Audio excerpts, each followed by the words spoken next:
I think you know, representing JBS, we are back for a training live stream. Oh, yeah. I've got here, Simon Snow, thank you for coming. Got JOR-ELS on deck, reporting on the back pole. It's different. As you can tell in the right or left top corner, we got the Tyson. Well, you got me stupid. So, E3 is to blame, but we are here to serve, and we're here to give y'all an up-to-date live discussion. Not this episode, no one. Like, literally, that's the name of the episode, no one. Go and watch it, take this, put it in your watch later, and come back to this. We're going to go into a lot of spoilers. So, here we go. Alright, no one. What do you think about this? Okay, episode no one. Oh my god, 15 minutes? Jesus. Okay, I like the episode a lot. I think at the end of my reaction video, I initially gave it, or I was feeling like a 9, but surprisingly, this episode's gotten a lot of backlash. And after reviewing a lot of the negatives, unfortunately, there's a lot of sound points.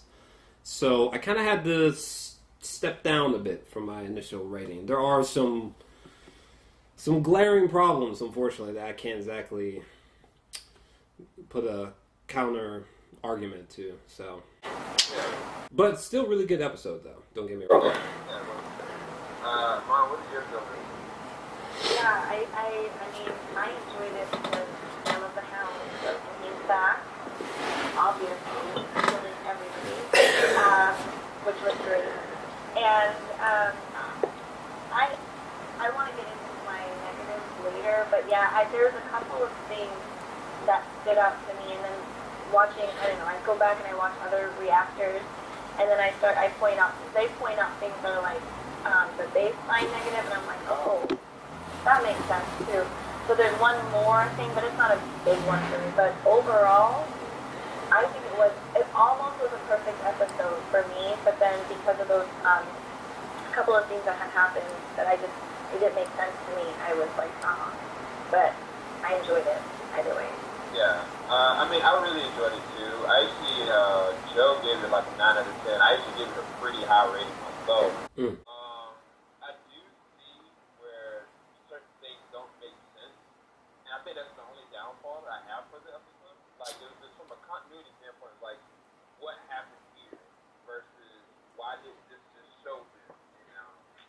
But I can really excuse it because it's been a solid, like, it's kind of like something that is a finite thing, you know, because, I mean, it is the 8th episode, you would expect more, but at the same time, you know, it's still a solid episode, and it leads up to something amazing the last episode, given that we know the last episode is supposed to be longer than the normal episode runtime. So, but yeah, what was y'all's favorite moment of this episode?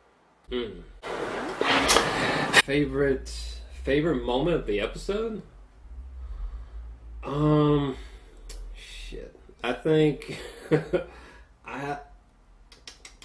quick decision. I think I know what it is actually. I think it was in is it Marine that Tyrion and Melisandre, is it Marine that they're in? But the scene with them joking around, I think that might be my favorite scene because there's not many lighthearted sequences in Game of Thrones, like in general. And I thought that this one was strongly effective. I know some people felt it was sort of like a filler moment, but I didn't really get that. I was like grinning ear to ear. I was like cracking up. I thought it was fantastic. And I think this could be overreaching a little bit, but I thought there was a little bit of foreshadowing when Tyrion, when he was talking about how he wishes that he has this winery, you know, in the future. And there were certain expressions and pauses while he was telling that it's almost like he was talking from the mind state of like, man, this would be great to have one day, but I don't even know if I'm gonna make it. You know, I don't know if anyone else picked up on that, but yeah. I didn't think, No. Yeah, it was just the way that he was telling it that made me think like he really does want that probably, but at the same time he's probably like, I mean, I hope that happens. But that'd probably be my favorite scene though, for sure. I mean, I'm gonna comment on that because it is like there's different ways out of that. Like he could die, like he legit could die. Yeah. But because he's a Lannister, it's like every piece of them in some capacity is like forged by violence and malice in some capacity. And yeah, he's done his dirt, but he hasn't yet. Mm-hmm. And this is his biggest opportunity to really fail and backtrack. Even like the kind of bringing them together and trying to work things out the way that he would, it didn't work in this regard. It actually brought fire to the kingdom. So, I mean, it could be that him being a Lannister is going to be his pitfall, or he could die from it. I mean, that's the only way I can kind of see from your point that I can go. Yeah. That's pretty awesome, though. Mom, what's your favorite moment? I don't know, I'm like sitting here thinking, I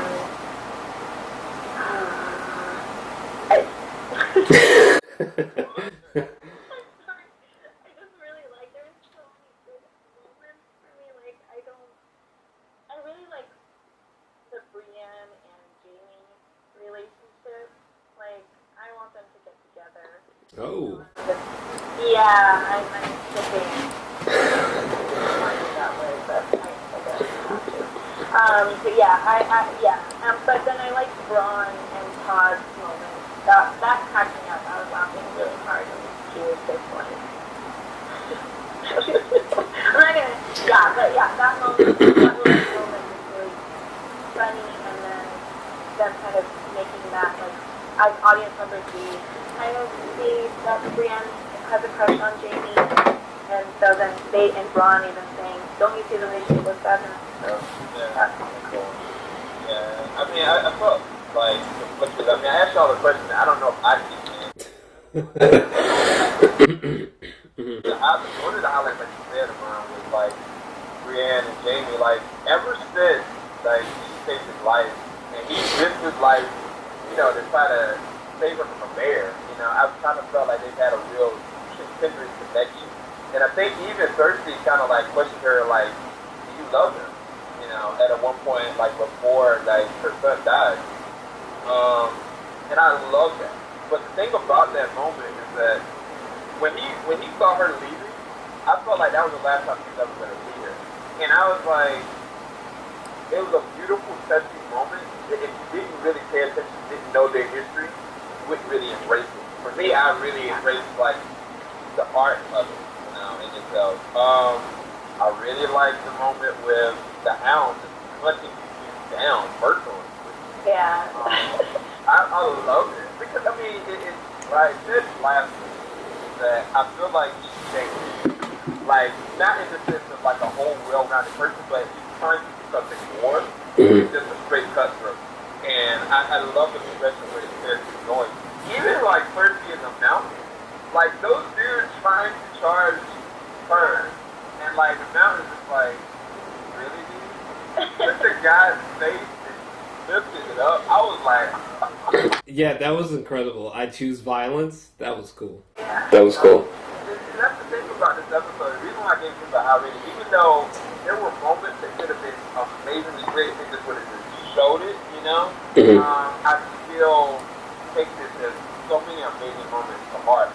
Even Arya, which to me, that's what I wanted to bring up next, and this is a good segue, is that at the very end, yes, they didn't show how she defeated the girl, but the whole fact of it is, she made it out alive after everything that's happened this whole season. Because realistically, she was not this person that she ended up involved with. Like, the way that she was, like, taking care of herself while, like, leading to death still, it's just, I don't know, it speaks volumes of her character in general versus just a moment of let's trying to figure out, like, how this battle's going to get to. And I don't think that was the end result that the writers wanted. I think that they wanted to show this is where this character has gotten to as a means to an end. And that's where I kind of resonated with me. But what was y'all take on Arya and her art in general? Unfortunately, this is where we might have to dip into the negatives. I mean, I thought that the the ending for what it was pretty fantastic. Like there was so much suspense. There were some fantastic camera angles from that chase sequence that I thought were great. But as I sort of started to wind down after seeing the scene, there's some inconsistencies, sadly. Like, for example, she got stabbed.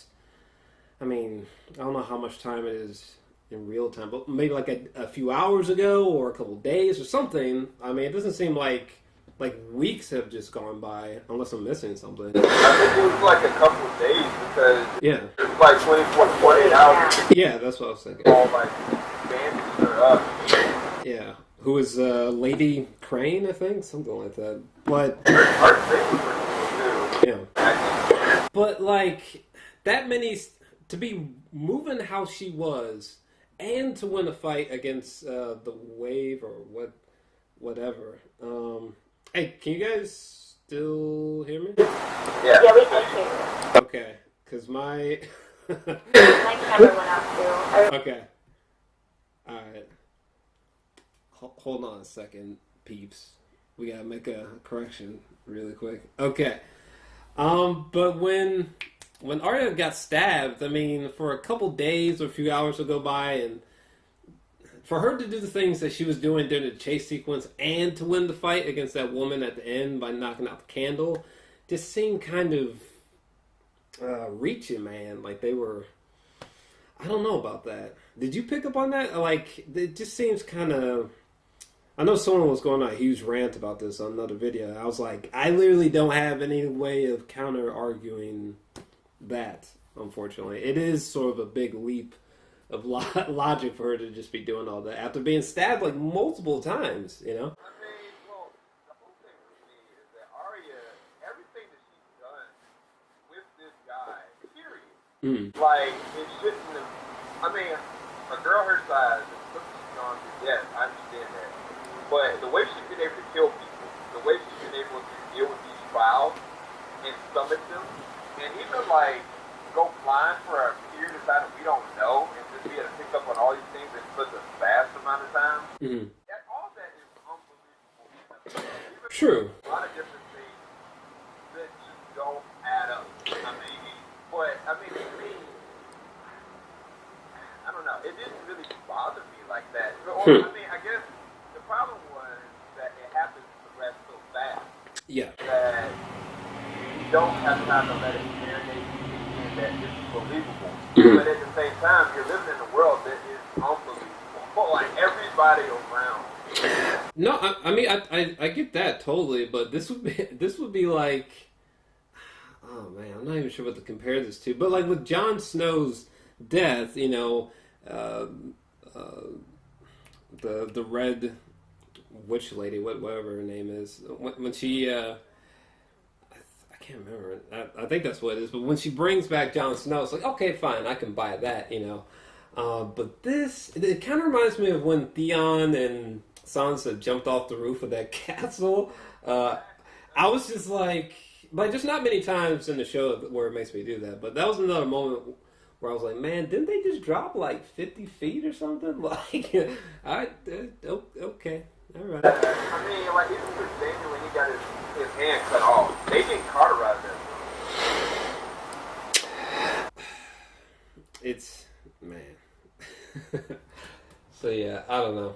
It just seemed kind of, alright. But what I was saying is that when Jamie got his arm cut off, or his hand cut off, they didn't just immediately cauterize that wound. They literally took his hand, hung it around his neck, and he was just bleeding all the time. And he should have died from that. At a visceral point, like, there was no way he should have lived. And so...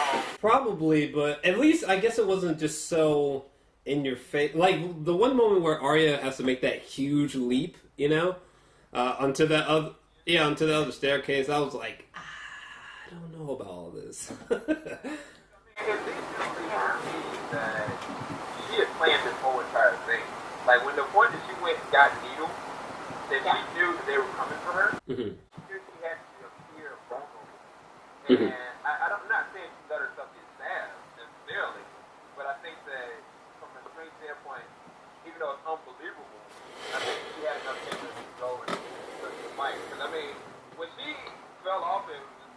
down. Yeah. You could have broke the bone. Or even not even just that, like, how could you see the movement? She was badgering a lot, you know? And so, She was bleeding again. so I'm led to believe that she had a lot more wind than she was, like, portraying to this girl. Sure. But I don't know. I didn't really have, it wasn't such a big thing for me that I was going to downgrade my score for it. I mean, well, there's a few things. I mean, there's that, some other ones that come to mind. Like, I know the Blackfish moment, there's some issues there because, like... I can agree with that one. Yeah. Because, you know, we have this back and forth thing going on, possibility of a really epic war happening, so we could have had 2 wars happening, like, simultaneously, which would have been great. You know, like Ramsay and John, you know, Blackfish, Jamie and them.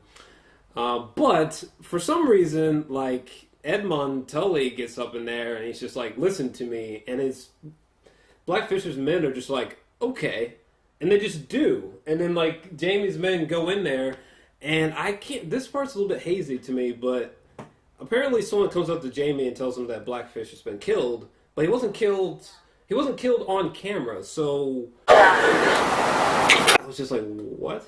You know? I just thought that was cheap. I just thought that, like, what was that about? But I think I was in my, I mean, I cut that out of my reaction, but that bothered me because they built him up a lot. So for him to just, like, find, he's like, I was ready to see him at least fight to the death. Like, at least let us see him die. But then if you're giving me hope if you say you don't believe, I'm hoping Daenerys is still alive because I didn't see him get killed on camera either, so... Yeah. It almost felt like they were gonna go through with, like, having these 2 major wars, but someone said, like, it wasn't in the budget, and, like, the writers were just like, hey guys, we got a situation. I don't know. I'm sorry, but maybe this is just me. I don't think that the Blackfish is dead. The reason why I don't think he's dead, not just because they didn't show him dead, but because this guy, okay, they're going to have him escape from the Red Wedding, kidnap this, pick back over this location, stand his ground, you know. He understood that his men are basically putting themselves in a bad situation. And, I mean, he has everything to lose, and he's just going to go back out there. Like, I feel like he was still Jamie before he died. Like, I don't think that before his time is up on this show, that they would just, like, write him out like that. There's no point. And they don't just waste characters. Because that was the thing that happened with the Hound. I told everybody, I was like, look, it didn't make sense. He would just be left there. I mean, that could be a good closing of the character. But I knew that he had more work that he was supposed to do. And so, I was feeling the same way with Blackfish. I think he was in that. And I think it's going to be a direct connection with Jamie. Because Jamie, that whole conversation was an amazing conversation, but it showed how much dirt, because of his love for his sister, hit him. And it's bad, man. Like, he could be a really good dude. But because of his infatuation, lust, need for his sister, it perverts him. I mean, as a person, it's bad.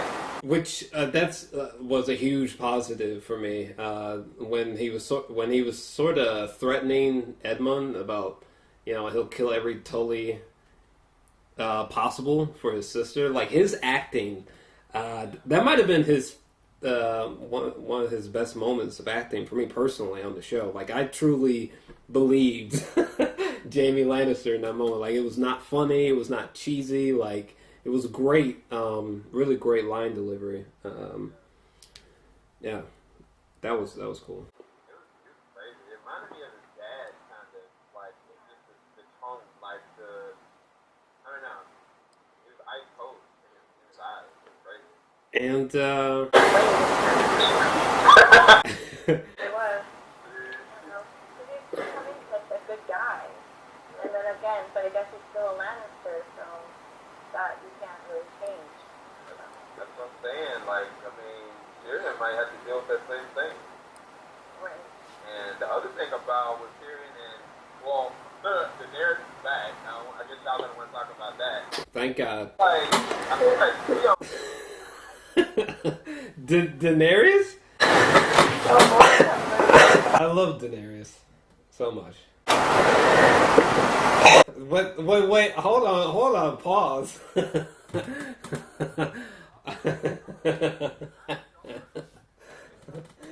All right, pause. What's wrong with the Daenerys?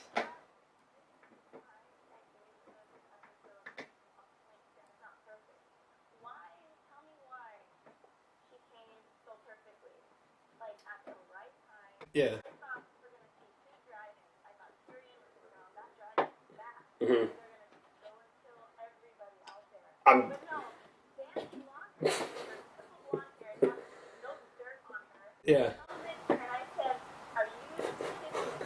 I said, no comment on this. That was the most unrealistic. Like Game of Thrones, they killed Robb Stark in front of his mom. And they cut his mom's throat. And they killed Ned Stark. And then Dany just, why is she winning so much? Like, not, okay, I'm sorry, this is like a revenge. What you... I don't understand. Like, you were upset about the Arya thing? Oh, yeah. They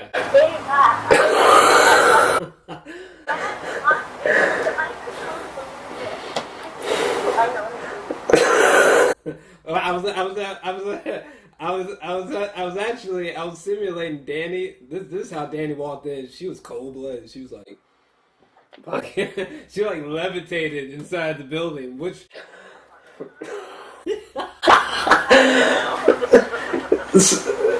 So you're saying that? Well, wait, I'm confused. So are you saying you didn't like her entrance, or you don't like how she's just sort of been winning and winning and winning, and the entrance? Okay, I don't have a favorite. Okay, that's like I'm probably the only girl or whatever, the only person, but I just don't feel that connection towards her as a character. Like I cannot relate to her at all in this situation. That's interesting. It is, and I don't know why that is. And I like the fact I don't hate her. I like that she's strong. But it just bothered me that the last thing she did, I got goosebumps, I got chills, I liked it. I liked her coming out naked in the fire. That was powerful.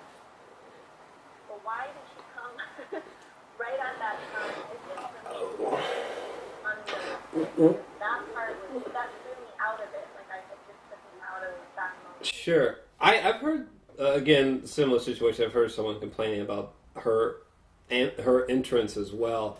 For me, it doesn't bother me so much because they only got 10 episodes. I mean, there almost has to be times where they kind of have to sort of like go around a corner maybe quicker than they should, if that makes sense. Plot like structure wise. So for me, I mean, maybe the only thing is that I would have made a very different kind of entrance. I mean, her kind of just like wafting in like, oh, what have you guys been doing? I was just chilling on the beach. I think the entrance could have been a little bit different. I kind of agree there to some extent. Like, it would have made more sense like seeing her like fly in on Drogon and then like something like that. So, yeah. It might have been a budget issue back then. It might have been. It seems like a lot of budget issues this episode.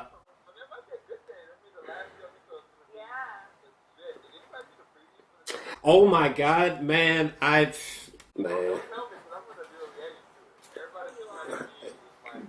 Okay, can I at least tell you guys what the title of the next episode is? It's officially titled The Battle of the Bastards. That's all I gotta say. That's all I gotta say. It's, man, but I just gotta say, I love Daenerys though. I think she's, I'm just saying, look, hey. I like my Dany, alright.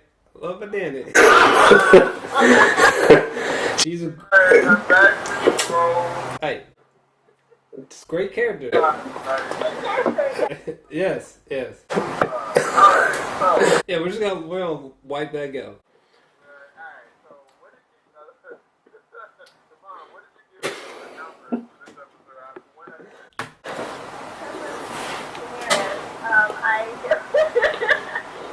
give it a 9 out of 10. Okay. It's still high. Yeah, it's still pretty nice. Yeah. So, That's I've been going back and forth with this. I think I'm gonna go with an 8 out of 10 for sure. I just thought that the Blackfish and the Arya moments they're so substantial to the episode, I feel like. And there's some problems there that I can't really get past. So I'm going to go with an 8 out of 10 for sure. I give it a 9.5. What do you think about that? Yeah. No, like, really sorry.